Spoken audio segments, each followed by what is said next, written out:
The Silent Exodus. The message arrived without warning during the 847th session of the Galactic Council.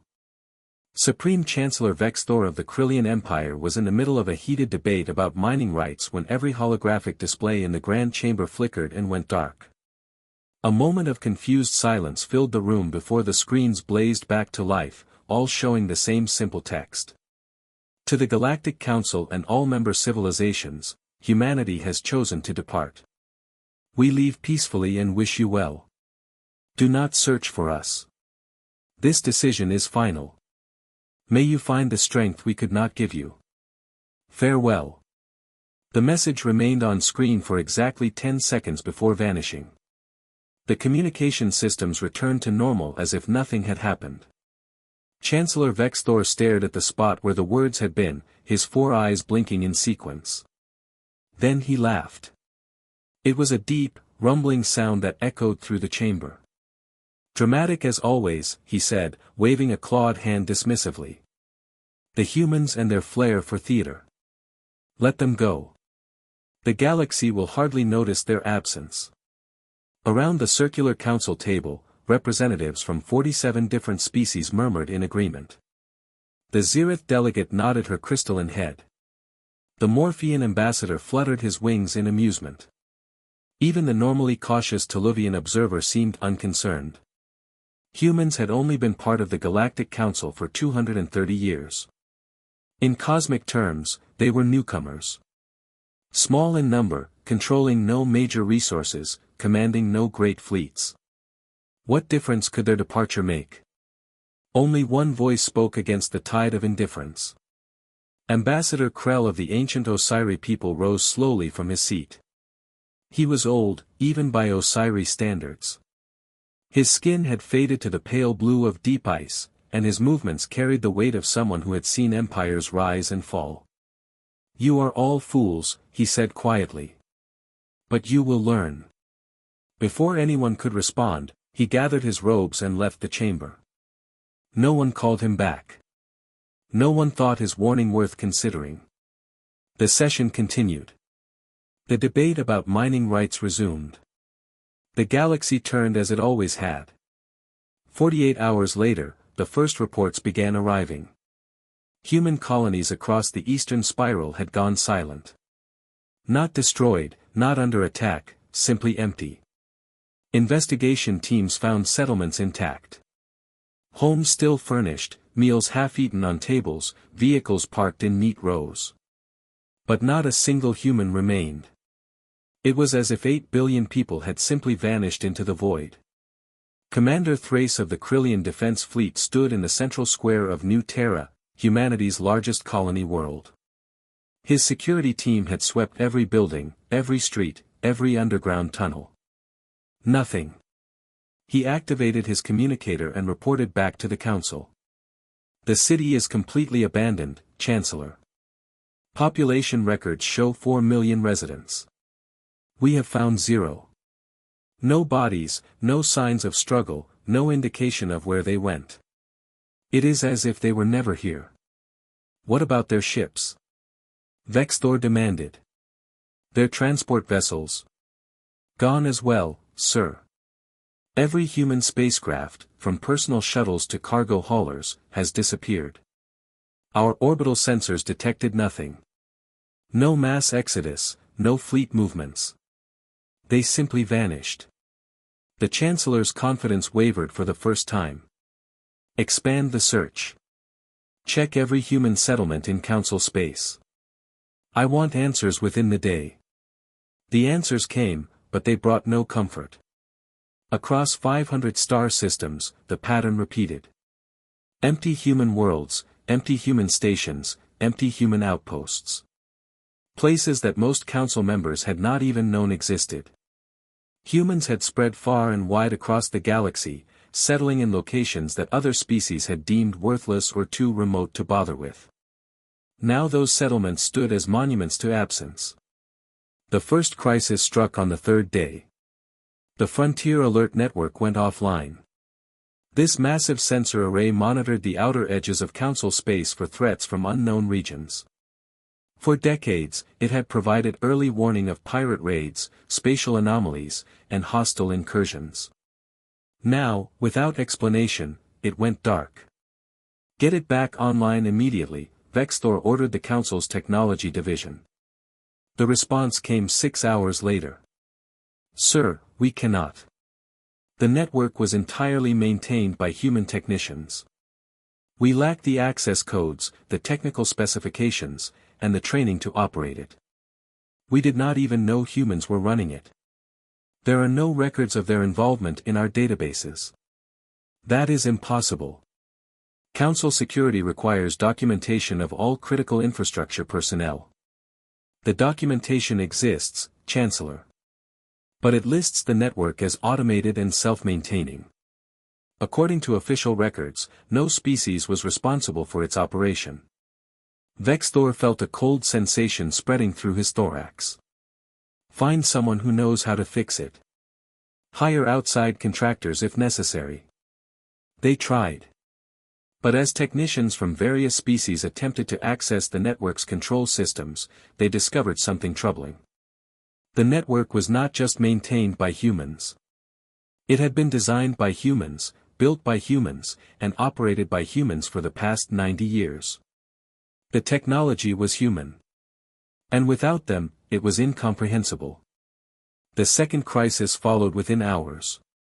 The Central Medical Database, which stored treatment protocols for genetic diseases affecting 32 different species, corrupted. Hospitals across Council space lost access to vital information. Patients with rare conditions found themselves without treatment options as doctors frantically searched for alternatives.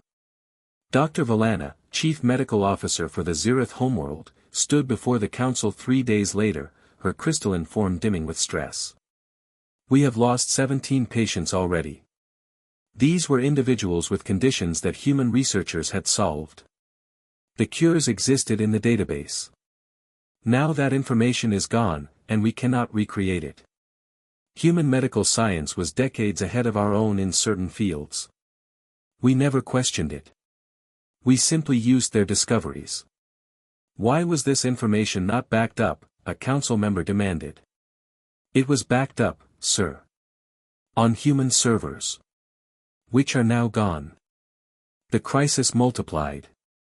The refugee settlement network on the outer rim collapsed, leaving 300,000 displaced beings without shelter or resources. The agricultural stabilization program that had been preventing famine on 12 developing worlds ceased operation. The Deep Space Rescue Service that had saved thousands of lives over the decades went silent. Each failure revealed the same pattern. Humans had been responsible. Humans had been maintaining critical systems. Humans had been solving problems that other species did not even know existed. And they had done it all quietly, without fanfare, without demanding recognition or payment. Ambassador Krell returned to the Council chamber 1 week after humanity's departure. He did not wait to be recognized before speaking. "I warned you," he said, his voice carrying across the silent room. "I told you that you were fools. Now perhaps you will listen." Vexthor had aged visibly in 7 days. The confident leader who had laughed at humanity's departure now sat hunched in his seat, surrounded by reports of cascading failures. "What do you know, Krell? What are we missing?" The old Osiri moved to the center of the chamber. With a gesture, he activated the holographic display. Images filled the air. Humans working in deep space, repairing satellites that other species had abandoned as too costly to maintain. Humans negotiating treaties between bitter enemies, spending years patiently mediating conflicts that everyone else had given up on. Humans distributing food to colonies in crisis, asking nothing in return. Humans teaching, healing, building, protecting. "I know because I paid attention," Krell said. "I watched them for 2 centuries while the rest of you looked through them as if they were invisible. Humans did not seek glory. They did not demand tribute. They simply saw what needed to be done and did it. They became the foundation upon which our civilization rested. And we never even noticed. But why? The Morphean ambassador spread his wings in confusion. What did they gain from this? No species helps others without expecting something in return.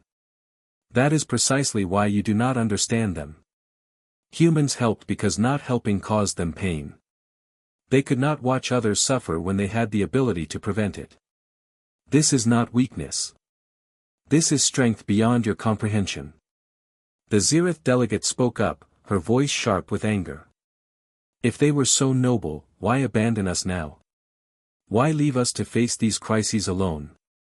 Krell's expression softened into something like sadness. Because even the strongest foundation cracks under too much weight and too little recognition. For 200 years, humans carried our burdens. They worked themselves to exhaustion for civilizations that did not know their names. They loved us enough to sacrifice their own well-being for ours. And we repaid them with indifference. He paused, letting the words sink in. They did not leave to punish us.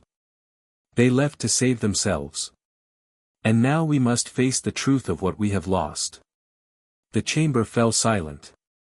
Outside, across the vast expanse of council space, the galaxy was beginning to understand the same terrible lesson. Systems were failing. Order was crumbling. The invisible hands that had held civilization together were gone. And in the darkness between stars, 8 billion humans traveled toward a destination unknown, carrying with them the skills, the knowledge, and the kindness that had sustained an ungrateful galaxy. They had left behind only empty cities and a simple truth: some gifts are not valued until they are lost. The Council had 47 species, billions of citizens, and centuries of accumulated knowledge. But as the first week of humanity's absence came to an end, they faced a reality that terrified them more than any war or disaster ever had. They were alone. And they had no idea how to survive without the species they had taken for granted. Chancellor Vexthor stared at the reports piling up before him. Crises multiplying. Systems failing. Deaths mounting. And in that moment, he finally understood what Ambassador Krell had known all along. The galaxy was not losing a minor species. It was losing its heart. And without a heart, even the mightiest body cannot survive for long. The real catastrophe was only beginning. The unraveling. 3 months had passed since humanity's departure, and the galaxy was dying. Not quickly, not dramatically, but slowly and inevitably, like a great tree rotting from the inside out. Chancellor Vexthor stood in the observation deck of the Council Station, watching emergency shuttles ferry refugees from yet another failed colony. The view that had once filled him with pride now filled him with dread. The Krillian Empire, which he led, had lost 30% of its agricultural output. Crops that had thrived for generations were withering in the fields. Scientists worked desperately to understand why, poring over genetic data and soil samples. It took them 6 weeks to discover the truth, and when they did, the news spread panic across a dozen worlds. Human geneticists had been quietly maintaining the stability of modified crops for over a century. Most galactic species had pushed their food plants beyond natural limits, engineering them for higher yields, faster growth, and greater nutritional value. But such modifications came with a cost. The plants became fragile, prone to genetic drift and cascading failures. Left unattended, they would collapse within a few generations. Humans had known this. They had traveled from world to world, adjusting genetic sequences, repairing accumulated errors, ensuring that harvests would continue. They had never announced their work. They had never asked for payment. They had simply prevented a disaster that no one else knew was coming. Now that disaster had arrived. Fields across 40 systems were producing sterile seeds. Plants were developing fatal mutations. Entire agricultural economies teetered on the edge of collapse. And the geneticists attempting to fix the problem found themselves confronting technology they barely understood, left behind by a species that had made it look effortless. Dr. Valana presented her findings to an emergency council session. Her crystalline form had dimmed further, and her voice carried the weight of exhaustion. We estimate that within 2 years, 60% of current agricultural worlds will experience major crop failures. Within 5 years, widespread famine becomes inevitable unless we can replicate what the humans were doing. But their genetic modification techniques are decades beyond our current capabilities. We are trying to learn in months what took them centuries to develop. What about the other species in the galaxy? Demanded Senator Praxis of the Morphean Confederacy. Surely someone else has this knowledge. The humans were unique in this field, Senator. They had an unusual aptitude for biological sciences, perhaps because their own evolution was so recent and rapid. They understood genetic systems in ways that we do not. And they shared their knowledge freely, but we never thought to study how they achieved their results. We simply enjoyed the benefits. The second revelation came from an unlikely source. Captain Thrace, the Krillian military officer who had first investigated the empty human colonies, had become obsessed with understanding what humanity had actually been doing across the galaxy. He spent weeks reviewing deep space sensor logs, tracking movements of human ships over the past 2 centuries. What he found changed everything. "Chancellor, I need you to see this," Thrace said, standing before the council with a holographic star map floating above his hand. "These are human ship movements over the past 100 years. The red lines indicate documented trips. The blue lines indicate trips we only discovered after analyzing deep space sensor data." The map was a tangled web of lines crisscrossing the galaxy. But the blue lines outnumbered the red by a factor of 10.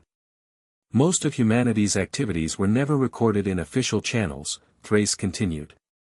They went places we never knew about, did things we never authorized. I started investigating why. He zoomed the map to a remote sector near the galactic rim. This region, the Thornax Expanse, was considered worthless. High radiation, unstable stars, no valuable resources. But humans maintained 17 outposts there. I traveled to one of them last week. The hologram shifted to show images of an abandoned station. Complex equipment filled the rooms, all of it still running on automated systems. This was a containment facility. The humans were monitoring and suppressing an ancient biological weapon left over from a war that ended 3,000 years ago. A weapon that, if released, would spread across the galaxy, killing most oxygen-breathing species within a decade. The council chamber erupted in chaos. Voices rose in panic and disbelief. Vexthor raised his hands for silence. "You are certain of this?" "I had the facility analyzed by our top scientists, Chancellor. The threat is real. And it is not the only one." Thrace brought up more locations. Here, a monitoring station watching a dormant AI from a dead civilization. Here, a facility containing a spatial rift that could expand and consume entire star systems. Here, equipment maintaining the stability of a neutron star that, if it collapsed, would sterilize 20 nearby systems with gamma radiation. He looked around the chamber at the stunned faces. The humans were not just helping us.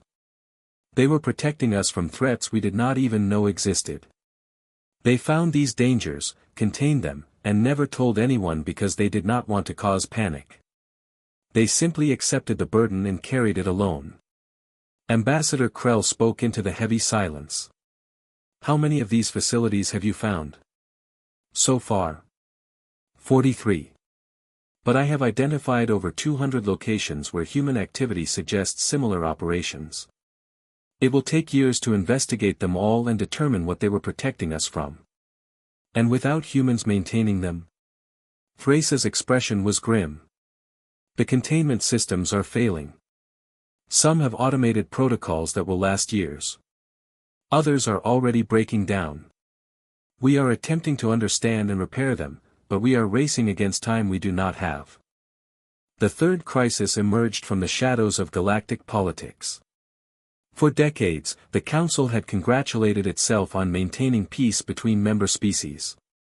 Territorial disputes were rare. Trade wars were quickly resolved. Ancient grudges had been set aside. Everyone had assumed this was due to the Council's wisdom and the mutual benefits of cooperation. They had been wrong. Ambassador Krell revealed the truth during a private meeting with Chancellor Vexthor. The old Osiri had spent weeks accessing archived diplomatic records, following threads that no one else had noticed. Every major peace agreement in the past 2 centuries had human mediators, Krell said, spreading documents across the table. But they were never listed as official negotiators. They worked behind the scenes, talking to both sides, finding common ground, suggesting compromises that allowed everyone to save face. He pulled up a specific case. The Zirith-Tuluvian border dispute 20 years ago. It was about to explode into open warfare. Then suddenly, both sides agreed to a compromise that seemed to come from nowhere. I found records of a human diplomat, Marcus Chen, who spent 3 years living in both territories, learning their cultures, understanding their grievances. He never forced a solution. He simply helped each side see the other's perspective. One human did that? Vexthor asked. One human prevented a war that would have killed millions. And there were hundreds like him. Humans working in the background, preventing conflicts before they started, healing wounds before they festered.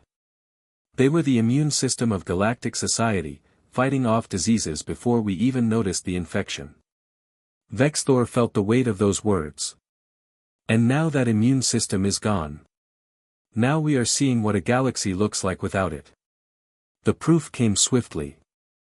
Old territorial disputes reignited. The Morphean Confederacy and the Tuluvian Alliance, peaceful neighbors for a century, began arguing over mining rights in a border system. Within weeks, the argument escalated to military posturing. Within months, the first shots were fired.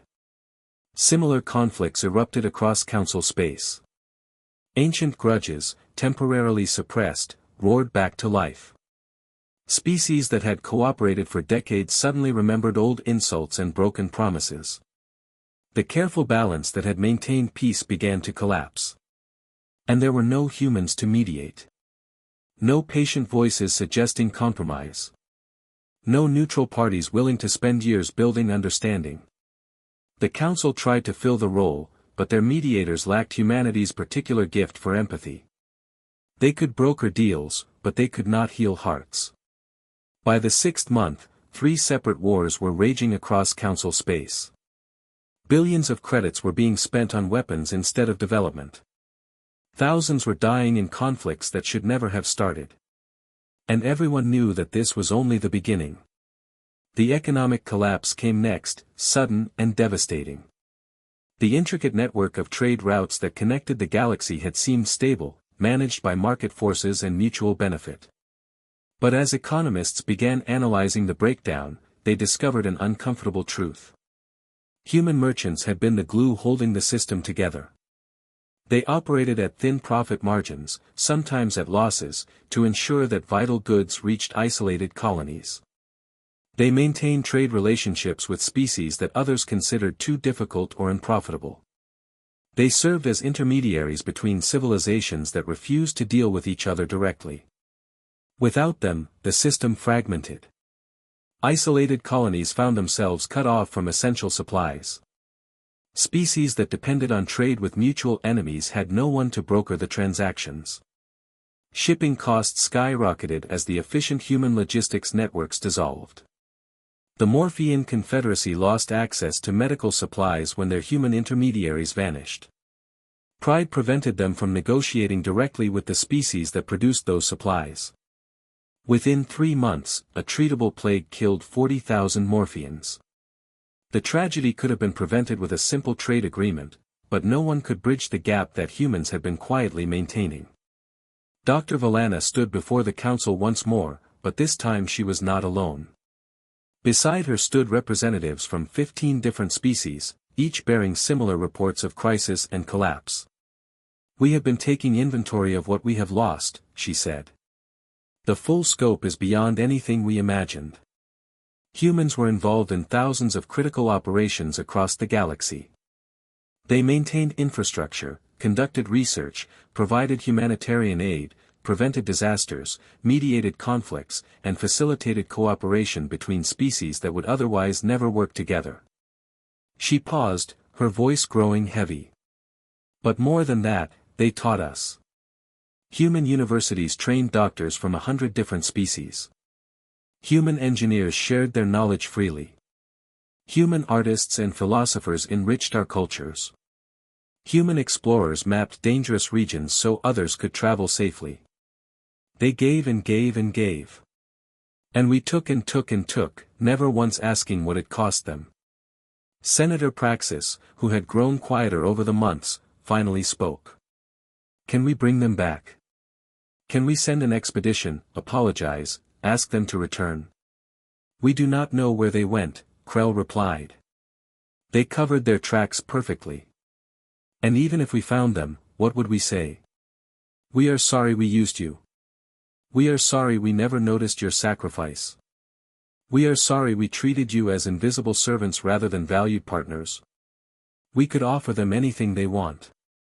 Resources, territory, council seats. They do not want resources or territory. They had those before and gave them up. They want something we may no longer be capable of giving. What is that? Krell looked around the chamber at the faces of species that had thought themselves superior to humanity. They want to be valued for who they are, not what they can do for us. They want recognition as equals. They want the simple acknowledgement that their contributions mattered.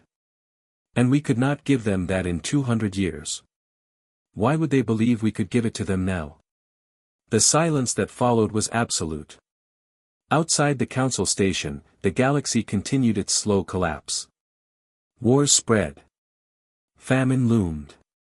Ancient threats stirred in the darkness. The carefully maintained systems that had sustained billions began to fail, one by one. And somewhere beyond the known stars, 8 billion humans built a new civilization, free from the burden of carrying those who would not carry themselves. They had left behind a galaxy that was finally learning the value of what it had lost. But the lesson had come too late. Chancellor Vexthor stood once more at the observation deck, watching another emergency shuttle depart. He thought about humanity's final message. May you find the strength we could not give you. At the time, he had thought it was spite. Now he understood it was hope. The humans had tried to make the galaxy strong by carrying its burdens. But true strength could not be given. It had to be earned through struggle and sacrifice. Humanity had finally realized that their help was preventing the galaxy from growing, from learning, from becoming what it needed to be. So they had left. Not in anger, but in sorrow. They had loved the galaxy enough to let it go, to allow it to face the consequences of its own choices, to either rise to the challenge or fall. Vexthor placed his hand against the cold viewport. We were not ready, he whispered to the empty stars. We were never ready. Behind him, the council continued its emergency session, desperately trying to manage a crisis that grew worse with each passing day. Species that had thought themselves mighty discovered they were fragile. Civilizations that had thought themselves advanced discovered they were dependent. A galaxy that had thought itself enlightened discovered it had been sustained by the very species it had dismissed as insignificant. The unraveling would continue. The question now was whether anything would remain when it finally stopped, or whether the galaxy would tear itself apart completely, mourning the helpers it had lost only after they were gone. In the emptiness of space, the truth echoed in silence: the strongest foundations are never noticed until they are removed. And humanity had been the foundation of everything.